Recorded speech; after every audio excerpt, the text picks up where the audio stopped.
others to understand the motivations of those involved. The RCMP regularly works in close collaboration with police services of jurisdictions across the country, as well as our partners with Global Affairs Canada, in the fulfillment of our mandate to provide protection of designated persons, including foreign diplomats, and in relation to incidents that occur at or in the vicinity of embassies or consulates. For the moment, while the early stages of the investigation are taking place, we have increased security around embassies and consulate buildings here in Toronto and in the Ottawa region. There will be no tolerance for any form of intimidation, harassment, or harmful targeting of any communities or individuals in Canada. We want to assure that everyone's safety and security is at the forefront of everything that we do. The RCMP takes threats to security of individuals living in Canada very seriously and wants to reassure everyone that there is no indication of an immediate threat to public safety at this time. Thank you. And we'll take questions now if you guys have some questions. Chief Levitt, we talked about working to figure out a motivation. We've already heard officials, including the Mayor of Toronto, seemingly link this to the heightened tensions in the Middle East. What's your response to that, and is that a fair positive fact? It's too early for us to determine where the links lay or may not with those that are responsible for the shooting.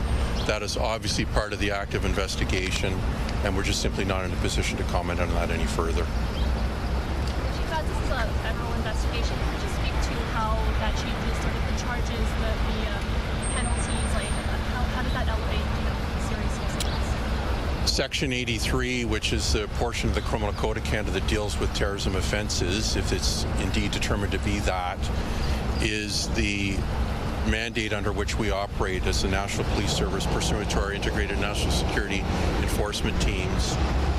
But to be clear, these are integrated units that undertake these investigations. So while it may be RCMP-led, it also has the Ontario Provincial Police. Toronto obviously will have a key role in this investigation, and the other large police services in the GTA in particular will be working with us diligently on this investigation, which is now, of course, a high priority matter for us to take on.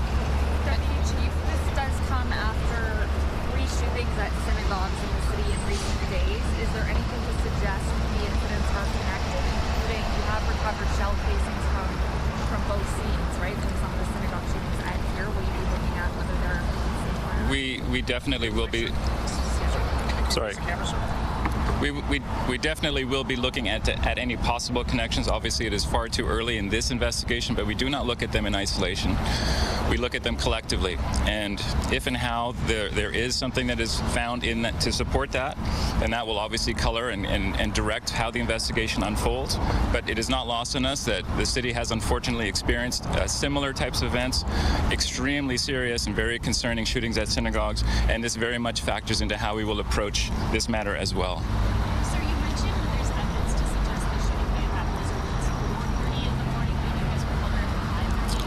What time do you believe the shooting actually happened? We believe the shooting happened at 4:30, around 4:29 in fact. And then someone called in at 5:30? Exactly.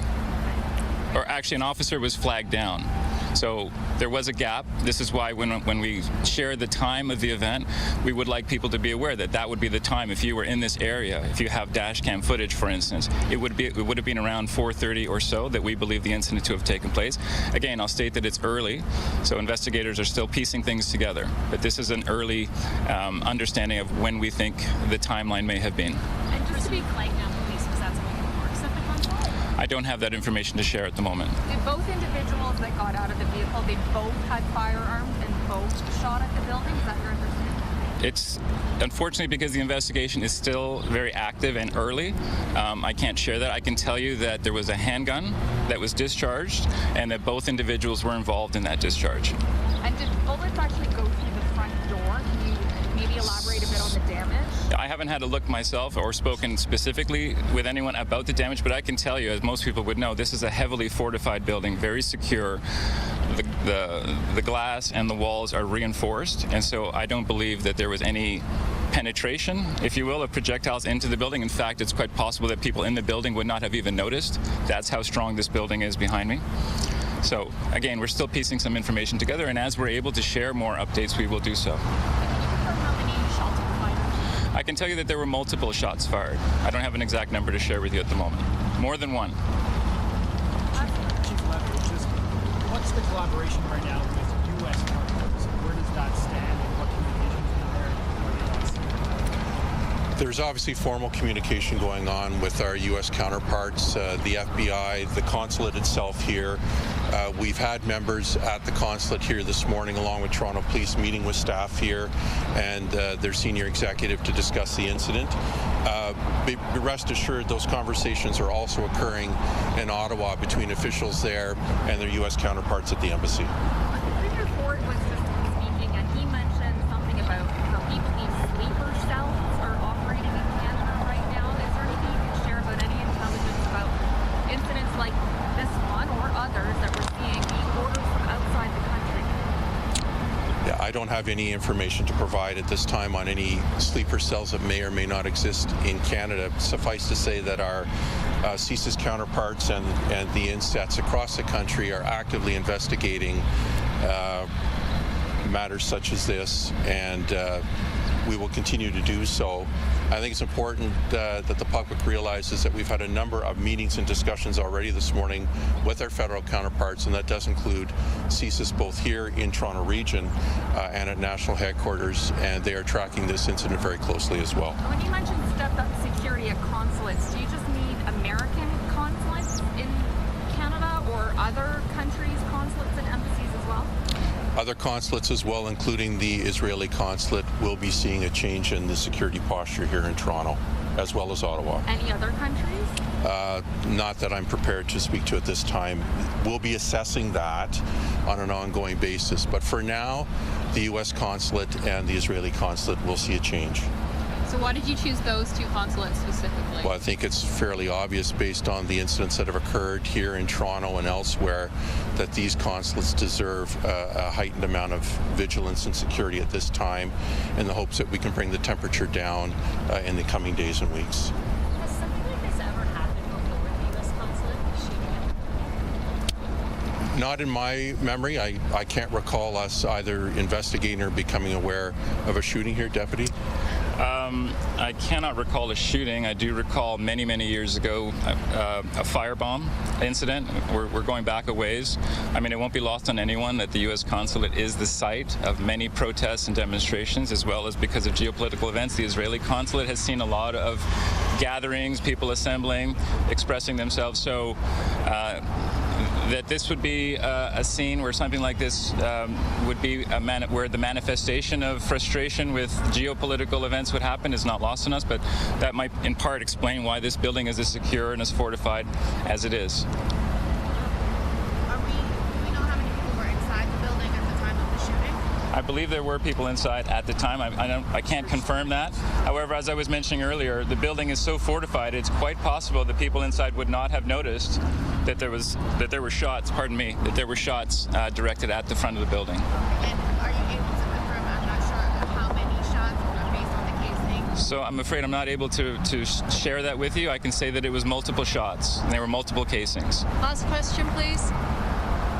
So what's entailed in determining if this is terrorism related? You mentioned that was a possibility.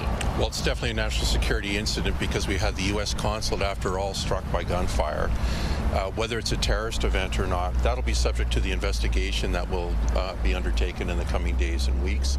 And that'll be based on the evidence that's collected both here at the scene and subsequently through the work with our partners. Can you just give us an update quickly on traffic? How long is southbound going to be closed for? I'm afraid I'm not able to tell you exactly. I mean, I could follow up with you if you like. I'd speak to the people here that are protecting the scene, and rest assured that as soon as we're able to open up traffic, we will. We realize that this is obviously an inconvenience for people, but the investigation is of a very high priority, and we are making sure that we are not leaving anything to chance and looking at every little detail. I'd like to thank everyone for attending today. Just a reminder, if you were in the area early this morning around 4:29, if you're driving and you have dash cam footage, or you're a pedestrian and you have some video surveillance, potentially maybe on a cell phone, to please contact police. No matter how small anything could be to you, evidence-wise, it could be really big for us as a police agency to help us solve this case. So we are requesting anyone with information to please come forward.